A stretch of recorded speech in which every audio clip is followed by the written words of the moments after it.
నమస్కారం మిత్రులారా, నేను జార్జియాలో ఉంటాను. జార్జియా గురించి కొన్ని విషయాలు షేర్ చేసుకోవాలని చెప్పేసి నేను ఈ వీడియో తీస్తున్నాను. అందరూ జార్జియా రావాలి రావాలి రావాలి అని అనుకుంటున్నారు, కానీ అది అంటే మేము కూడా రావాలి అనుకుని వచ్చినాము. బట్ ఇక్కడికి వచ్చిన తర్వాత పరిస్థితులన్నీ మనం అనుకున్నట్టుగా లేవు. సో నేను వాటి గురించి కొంచెం మీకు ఎక్స్ప్లెయిన్ చేద్దామని అనుకుంటున్నాను. ఎవరన్నా వచ్చే వాళ్ళు ఉన్నా, ఎవరన్నా ఇంకా రావాలనుకుంటున్నా వాళ్ళకి హెల్ప్ అయిపోతుందని చెప్పేసి నేను ఈ వీడియో చేస్తున్నా. అయితే ఫస్ట్ పాయింట్ ఏంటంటే, జార్జియాలో సంపాదన ఎట్లా ఉంటుంది. ఇప్పుడు ఈ ఏజెంట్లు చెప్తారు 1,00,000 సంపాదించు, 2,00,000 సంపాదించు, అదంతా కాదు ముచ్చట. మనం ఈ వెదర్కి, ఈ వాతావరణానికి రోజుకి 100 వరకు సంపాదించచ్చు. అది కూడా 10 గంటలు 12 గంటలు కష్టపడితే ఒక 100 to 120 సంపాదించచ్చు. బట్ ఈ 100 to 120 ఎక్కడ పోతాయి?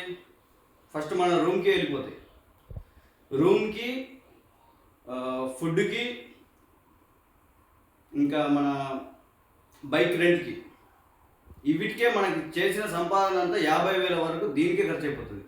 ఇంకా మనం ఇంటికి పంపేది నాకు తెలిసి మన ఖర్చులు పోను, ఇంకా ఏమైనా మిస్లేనియస్ ఎక్స్పెన్సెస్ ఈ ఓను మనం ఒక 40,000 నుంచి 35,000.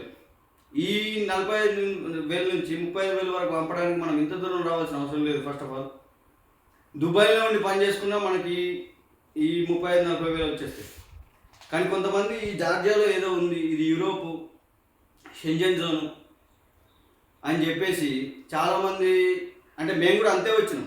ఎందుకంటే వీళ్ళు మనం అట్లా భ్రమ కల్పిస్తారు. సో మేము కూడా అదే రకంగా ఇక్కడికి వచ్చినాము. బట్ ఇక్కడికి వచ్చిన తర్వాత ఏమైపోతుందంటే, ఇది షెంజన్ కాదు. ఫస్ట్ మీరు ట్రై చేసుకోవాలనుకుంటే షెంజన్కి ట్రై చేయండి. ఇది రష్యా కిందకి వస్తుంది. సో వచ్చేవాళ్ళు ఖచ్చితంగా రాకండి. నేను చెప్పేది ఏంటంటే, వచ్చి లైఫ్ని స్పాయిల్ చేసుకోకండి. అవే 5 లక్షలు 6 లక్షలు ఇప్పుడు ఇక్కడికి రావడానికి ఇండియా నుంచి 5-6 లక్షలు 7 లక్షలు అవుతుంది ఒక్కొక్కరికి. వచ్చి పెద్ద సంపాదించింది ఏం లేదు. మళ్ళీ అందరు ఇక్కడ నుంచి వేరే కంట్రీకి మూవ్ అవ్వడానికి చూస్తున్నారు తప్ప, మీరు అవే 7 లక్షలు పెట్టుకొని ఇంకా మంచి కంట్రీస్కి వెళ్ళొచ్చు. సో వీళ్ళ మాటలు వాళ్ళ మాటలు విని వట్టిగా మోసపోకండి. సో ఇది సంపాదన గురించి. ఇది ఇప్పుడు ఇప్పుడు నెక్స్ట్ పాయింట్ ఏంటంటే, నేను వెదర్ గురించి చెప్తా. ఇక్కడ వెదర్ ఎప్పుడు కూడా -డిగ్రీలో వెదరు, ఈ గాలులు, వర్షాలు, మంచు, సో ఎప్పుడు ఇదే ఉంటుంది. మీరు డెలివరీకి పోదామన్నా సంపాదిద్దామన్నా ఇప్పుడు నేను చెప్పిన 40,000 కూడా మీరు సంపాదించాలి ఈ వెదర్కి. ఎందుకంటే మనం ఇండియాలో ఎంత పెరిగినామో, సో మనం ఇక్కడికి వచ్చి చలి వాతావరణంలో డెలివరీ కొట్టాలంటే కొంచెం ఇబ్బంది. మీరు నాకు తెలిసినంత వరకు మీరు వస్తే ఇంకా 20-30,000 కూడా పంపించలేరు. తెచ్చిన ఏజెంట్లు కూడా కొంతమంది ఏం చేస్తున్నారంటే, కొంతమంది తీసుకొచ్చిర్రు, ఇప్పుడు ఆ ఏజెంట్లే మళ్ళీ ఇక్కడ బాగాలేదని చెప్పి తీసుకెళ్ళిపోతున్నారు రిటర్న్. అంటే అందరూ చేయరు, కొంతమంది ఏజెంట్లు అట్లా చేస్తారు. ఇంకొంతమంది ఏం చేస్తారంటే తెచ్చి వదిలేసి ఇంకా మీ కర్మరా బాబు అని చెప్పేసి వదిలేస్తారు. అది ఇంకా వెదర్ గురించి ఇది. ఇంకోటి బైక్ యాక్సిడెంట్లు. మీరు రోడ్డు మీద జార్జియా వాళ్ళకి ఎట్లా అంటే, ఎవడొచ్చి వాడు గుద్దెళ్ళిపోతాడు. మన ఏజెంట్లు పట్టించుకోరు. ఏ ఏజెంట్ కూడా పట్టించుకోడు. గుద్దెళ్ళిపోయినాక వాడు పట్టించుకోడు. పోలీసు వాడు వస్తాడు, వాడు కూడా వీళ్ళకే సపోర్ట్ ఉంటుంది. సో వీళ్ళు ఫస్ట్ చెప్పినట్టు మేము అట్లా ఉంటాం ఇట్లా ఉంటాం సపోర్ట్ ఎవడేం సపోర్ట్ చేయడు. ఇక్కడికి వచ్చినాక అందరు చేతులెత్తి కూర్చుంటారు. ఇది బైక్ యాక్సిడెంట్ల గురించి. సో మీరు జార్జియా అనే సంగతి లేకుండా షెంజన్కి మూవ్ అవ్వాలని చెప్పేసి ప్రయత్నించండి. దుబాయ్ నుంచి అయినా, ఇండియా నుంచి అయినా, ఒమన్ నుంచి అయినా, ఎక్కడి నుంచి అయినా కూడా పోయేదేదో మంచి కంట్రీని చూస్ చేసుకొని షెంజన్ కంట్రీలో ఎంట్రీ ఇవ్వండి. సో బెనిఫిట్స్ కూడా ఉంటాయి. ఇక్కడైతే ఏ బెనిఫిట్స్ లేవు. సో మీరు షెంజన్ పోతే డిపెండెంట్గా ఏమన్నా బెనిఫిట్ ఉంటుంది, శాలరీ వైజ్ బెనిఫిట్స్ ఉంటాయి. సో వర్క్ పర్పస్ కూడా ఓన్లీ 5 days వరకు వర్క్ చేసుకోవచ్చు. సో అట్లా ఉంటుంది. సో షెంజన్ కంట్రీ వరకు ట్రై చేయండి. బట్టి ఇక్కడికి వచ్చి మాత్రం ఈ డబ్బులు పెట్టుకొని మోసపోకండి.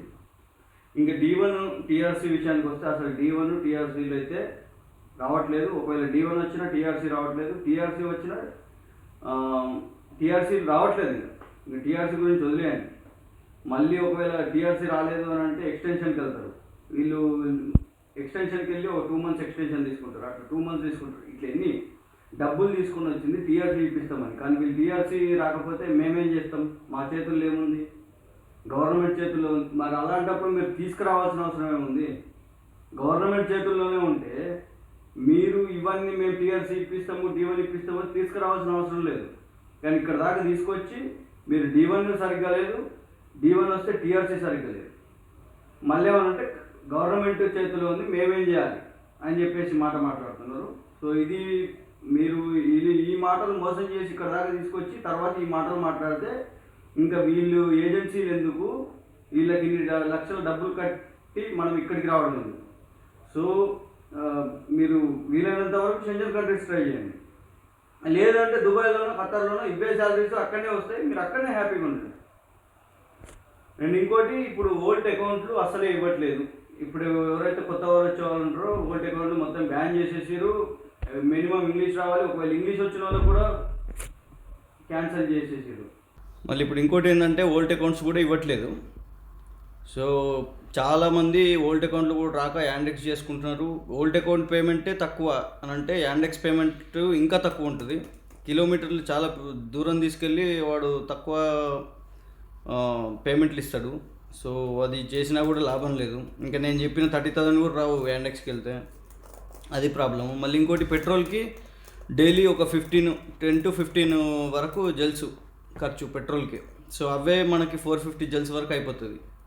అదొకటి దృష్టి పెట్టుకోండి. ఇంకోటి, ఇక్కడ మనకి కరెక్ట్ డాక్యుమెంట్స్ లేకుంటే మన ఏమంటారు లైసెన్సులు కానీ ఖచ్చితంగా ట్రాన్స్లేషన్ ఉండాలి, ఖచ్చితంగా TRC D1 ఇవన్నీ కరెక్ట్గా ఉంటే ఫైన్స్ ఉండవు.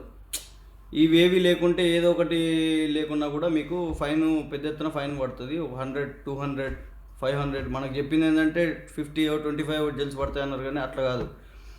పోలీసోడు వచ్చి 200 to 500 జెల్స్ వేసి బైక్ తీసుకెళ్ళిపోయి పోలీస్ స్టేషన్లో పెట్టుకొని, పోలీస్ స్టేషన్లో ఎన్ని రోజులు ఉంటుందో అన్ని రోజులు వరకు, ఒక 30 days ఉంటే 30 daysకి ఎంత రెంటో అంత రెంట్ తీసుకొని ఆ బండి రిటర్న్ ఇస్తాడు. సో ఇక్కడ ఇది సిచ్యువేషను. ఎవ్వరు కూడా పట్టించుకోరు. డబ్బులు తీసుకునేంత మందమే పని. డబ్బులు తీసుకున్న తర్వాత ఏ పని ఏ ఏజెంటు చెయ్యడు. సో మోసపోకండి, వట్టే జార్జియా వచ్చి మోసపోకండి. ఇక్కడ ఏదో ఉంది, ఇక్కడ ఏదో సంపాదిద్దాం అని మాత్రం అనుకోకండి. ప్లస్ ఇంకోటి ఏంటంటే వాళ్ళు మళ్ళీ ఇంకా వ్యక్తులను తీసుకొస్తున్నారు. జార్జియా నుంచి, మన దుబాయ్ నుంచి, ఒమన్ నుంచి ఇంకా వ్యక్తులను తీసుకొస్తున్నారు. వాళ్ళు మరి ఏ ఉద్దేశంతో తీసుకొస్తున్నారు, మరి వాళ్ళకి డబ్బులు సరిపోతలేవా, ఇంకా తినేది సరిపోతలేవా? ఇంతమందిని తీసుకొచ్చిన తర్వాత కూడా డబ్బులు సరిపోకనా, మరి తిన్నది అరగకనా, ఇంత సిచ్యువేషన్ తెలిసి కూడా ఇంకా తీసుకొస్తున్నారు. ఒక్కరికి D1 లేదు సరిగ్గా, ఒక్కొక్కరికి TRC లేదు సరిగ్గా. 100 మంది వస్తే ఒక్కొక్కరికి TRC, ఇట్లా కొంతమందికి ఒక్కొక్కరికి 2 TRCలు ఉంటున్నాయి. D1లు సగం మందికి పోతున్నాయి, సగం మందికి వస్తున్నాయి. మరి ఏ ఉద్దేశంతో ఇంకా తీసుకొచ్చి ఇక్కడ మోసం చేయాలనుకుంటున్నారో పాపం. ఇప్పుడు పేద తరగతి కుటుంబాలకు ఇది ఉపయోగపడుతుందని చెప్పేసి నేను వీడియో తీస్తున్నా.